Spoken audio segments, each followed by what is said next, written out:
sua obsessão por dinheiro tá literalmente deixando pobre. Em 1999, um filme estreou nos cinemas dos Estados Unidos, e aí o protagonista do filme, ele não tem nenhum nome. E a única coisa que você sabe é que ele é um funcionário de uma seguradora americana, e ele trabalha em frente ao computador. Aí ele cumpre as metas, ele ganha bem, ele não consegue mais dormir. Aí é o começo de um filme chamado Clube da Luta. Pra quem nunca assistiu esse filme, o filme conta a história desse cara completamente esgotado, que conhece um vendedor de sabonetes chamado Tyler Durden. E o que o Tyler vai dizer pro protagonista ao longo do filme inteiro é basicamente uma coisa só: que ele tá perdendo a vida perseguindo as coisas erradas. Que aquele apartamento, aquele emprego, aquele salário não é liberdade, é uma prisão. E as coisas que você possui acabam te possuindo. Mas o tempo foi passando e aquela mensagem de que a obsessão por dinheiro e por consumo tá corroendo a vida das pessoas foi ficando cada vez mais atual, né? E em 1999, um economista da Universidade Cornell, chamado Robert Frank, lançou um livro chamado Luxury Fever. Traduzindo, é febre do luxo. E nesse livro, ele provou com dados exatamente a mesma coisa que o Tyler Durden estava gritando nos cinemas quando ele lançou o Clube da Luta. A obsessão por dinheiro não é só um problema moral, não é só uma fraqueza humana, é uma armadilha matemática que te deixa cada vez mais distante de realmente ter dinheiro. Porque dentro desse sistema, te ensinaram uma coisa: que dinheiro é o objetivo, que você precisa estudar para conseguir um bom emprego, que você precisa de um bom emprego para ganhar um bom salário, que você precisa de um bom salário para ter uma boa vida. E te ensinaram que a métrica do sucesso é um número que aparece na sua conta no fim do mês. Te ensinaram a ser obcecado por dinheiro.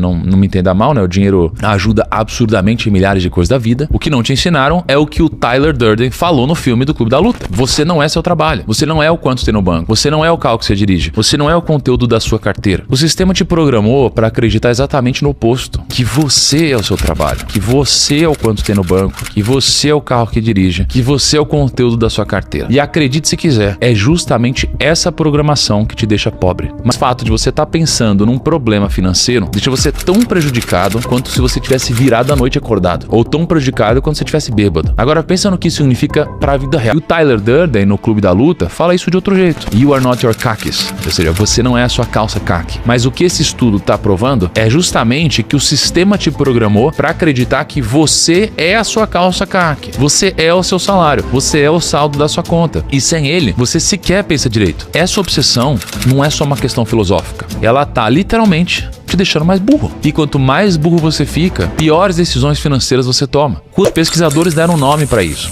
Eles chamaram isso de tunneling, o efeito de túnel. Ou seja, quando você está preocupado com uma coisa só, no caso dinheiro, o seu cérebro entra num túnel. Ele foca toda a atenção naquilo e ignora o resto. Você ficou obcecado em pagar a próxima conta, mas não consegue planejar nenhum investimento. Você ficou obcecado em comprar o tênis novo, mas não consegue investir o pouco que sobra. Esse túnel te dá uma sensação de foco, mas é um foco falso, porque ele te impede de ver tudo o que está fora do túnel, que é justamente onde estão as oportunidades reais. E bom, essa é a primeira camada do problema. O sistema te programou, e essa programação literalmente diminuiu a sua inteligência. Mas agora vem a segunda camada, e é nessa camada que a maioria das pessoas, mesmo as que já entenderam tudo isso, ainda falham. Porque mesmo quando você consegue dinheiro, o problema não acaba. Ele só muda de forma. O que acontece com a felicidade de uma pessoa que ganha muito dinheiro de uma vez só? E o que acontece com a felicidade de uma pessoa que sofre uma tragédia? O que era simples antes ficou banal demais. O que dava prazer antes virou tédio. Os pesquisadores chamaram isso de hedonic adaptation, adaptação hedônica. Outros pesquisadores depois deram outro nome para isso. Eles chamaram de hedonic treadmill, que é a esteira hedônica. Pensa numa esteira de academia. Você tá correndo,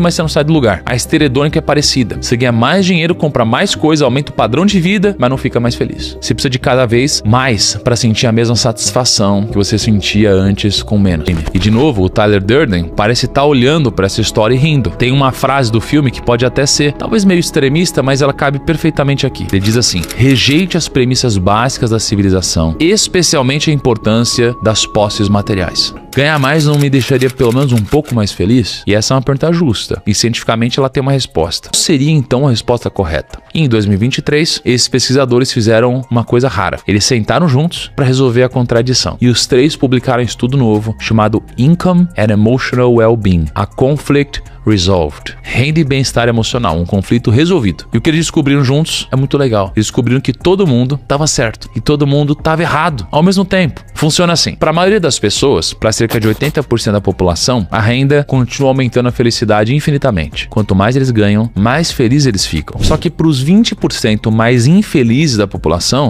a felicidade aumenta com a renda até um ponto e depois trava. Por quê? Porque o problema delas não é o dinheiro, o problema delas é outro. Significa que se você está preocupado com a próxima conta, se você não sabe se vai ter dinheiro para comprar o remédio do seu filho, se você está com medo de perder o emprego e não sabe como pagar aluguel, aí sim, o dinheiro vai mudar muito a sua vida. Outro estudo chamado Buying Time Promotes Happiness. Comprar tempo promove felicidade. Eles ouviram 6.271 pessoas de países diferentes e fizeram uma pergunta nova. Não era se as pessoas eram felizes com mais dinheiro, era se as pessoas eram mais felizes quando usavam o dinheiro para comprar tempo. Comprar tempo significa o quê? Significa pagar para alguém limpar sua casa, pagar para alguém cortar a grama, pagar uma comida pronta para você não precisar cozinhar, poder escolher entre trabalhar ou não trabalhar, coisas assim. E o resultado foi bizarro. As pessoas que usavam dinheiro para comprar tempo eram mais felizes do que as pessoas que usavam dinheiro para comprar coisas. E é por isso que você precisa construir um patrimônio que te permita comprar tempo, um patrimônio que te gere liberdade. Separei algumas lições que você precisa tirar desse vídeo e que você já pode começar a aplicar na sua vida nesse exato momento. Tem tudo isso que você acabou de ver no vídeo de hoje. Lição 1. Para de pensar em dinheiro e começa a pensar em ativos. Essa é a lição mais importante de todas. Lição 2. A sua felicidade não está no próximo zero, ela está no tempo. Eu já te provei que comprar tempo te deixa mais feliz do que comprar coisas. Mas são 3. Para de competir com o seu vizinho. A saída para essa armadilha é uma só. Parar de competir com o seu vizinho e começar a competir com você mesmo do passado. Você hoje é melhor do que você era há um ano? Você está investindo mais? Você está mais saudável? Você está com mais tempo para a família? Você está aprendendo coisas novas? Essas são as comparações que importam. Nada do que eu disse nesse vídeo é para te passar a ideia de que dinheiro não importa. A ideia é justamente o contrário. Dinheiro importa, principalmente para quem está começando a vida. Mas para muitas pessoas, continuar perseguindo dinheiro cegamente não faz sentido. É aí que a obsessão por dinheiro se torna um problema e não uma solução.